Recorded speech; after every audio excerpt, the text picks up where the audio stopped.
We are rolling. Good morning. Welcome back to the conversation. This is Midlife Crisis Activities. This is our lifestyles and pop culture webcast, our daily shout out to the world. I'm your host, Patrick Russell, and over there is my very vivacious producer, Veronica. Together, we're here to lend our voices to the noise from a multi-generational perspective to help explain everything is right and wrong in this world.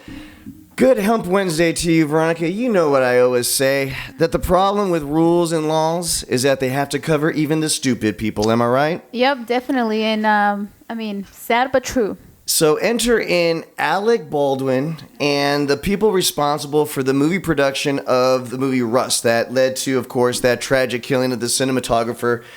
Alec Baldwin is in a world of hurt. Not only was he the actor, but he's also credited as a producer. So he's definitely on the hook for any criminal or civil penalties or losses and liabilities that might come from this. And Gloria Allred, the high-powered Los Angeles attorney that likes to take on these kind of cases when there's prominent females involved, Gloria Allred likes to come in, swoop in like the judicious Wonder Woman she thinks that she is, charging probably about $1,200 an hour.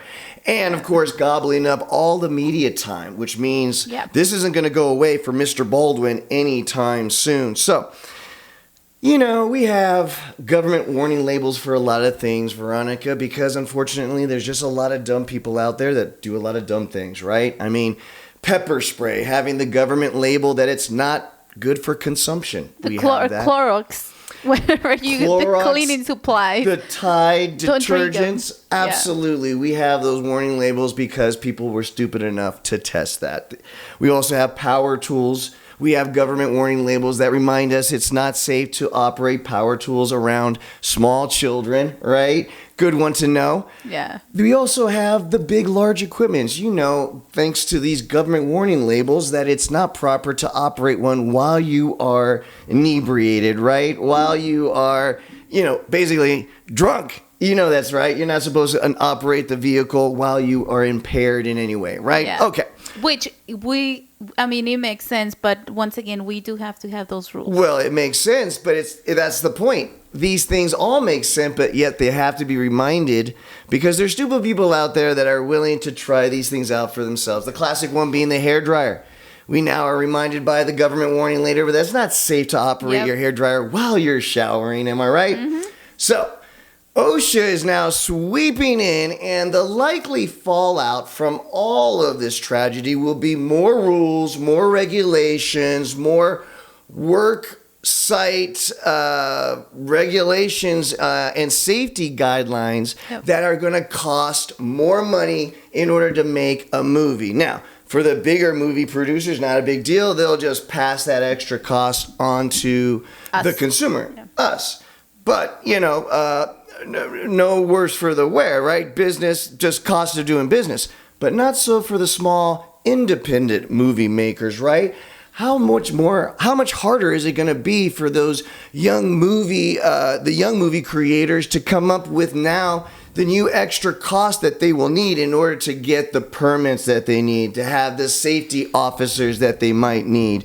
So you're talking about this stupid act is not only going to come with a government warning label, it's going to come with some significant changes to the industry and rules and laws that's going to cost everybody in the end. From a younger generation's perspective, what do you feel? Do we need to balance the need of having strict regulations after every tragedy, or do we just need to rely on the court system, the civil penalties, to really let the market decide if you want to play and break the rules and things go wrong and people get hurt?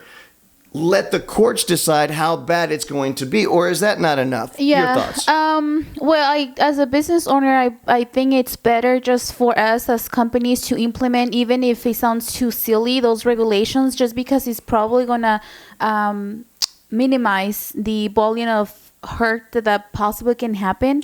But and then also you brought another idea on like how expensive it's gonna be now to make a movie, right? So remember the films that we watch sometimes that it takes like 5 minutes and it's like a quick movie The slash shorts, yeah. So I think we're gonna go on that Even direction. well, that's a good point, because yeah. it's a fast movie, or I guess like a short film, and I mean it's It's probably the other way around.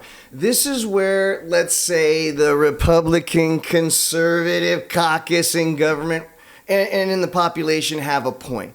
More regulation means a higher cost, which means it's harder for the smaller upstarts to really get a foothold in success because the barrier to even entering the market is so much higher with the red tape. It's the classic argument that we're going to see now exposed and evolving right in front of our eyes from this worksite tragedy. Guys, there's no right answer, there's no wrong answer, but there is your opinion. Please don't just subscribe to this channel, even though we will be doing this back and forth, kind of letting you know what we think about the stupid people and the rules that are going to be coming down the pipeline because of them are doing. But please, lend your voice to the show. It'll make it a whole lot more fun. Guys, it doesn't matter what comes your way. It doesn't matter what obstacles or challenges you may face. You just need to remember one thing. Give 'em hell. Have a great Hump Wednesday, guys.